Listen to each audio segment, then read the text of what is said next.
The Premier cutting a rug with grade 3 students in a festive event at the legislature as he rolled out popular news. No need for British Columbians to change their clocks ever again after Sunday. Someone's got to go first, and I think it's an opportunity for us to do that. While the opposition support the idea, it's skeptical of the timing, framing it as a frivolous effort to change the channel from blistering rebukes of the recent budget. The Premier is trying to distract right now. And I kind of don't blame him, because if you go outside this building, nothing seems to be going right. The reality is that every once in a while, our government will try to do something that is popular. 93% of British Columbians who voted in a 2019 online survey supported a permanent move to daylight saving, something the NDP introduced legislation to do.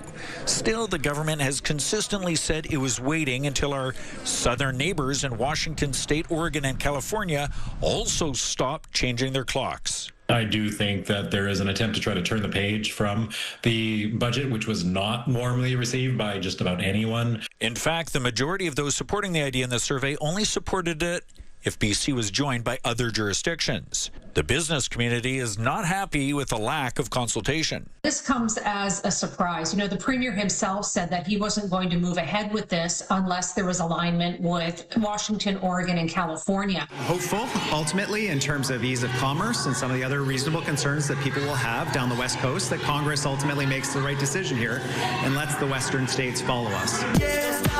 Whether they do ultimately feel the beat like the Premier, only time will tell. Well, Rob joins us now live from Victoria. Rob, now that BC is ditching the time changes, could we see some of those other jurisdictions follow suit?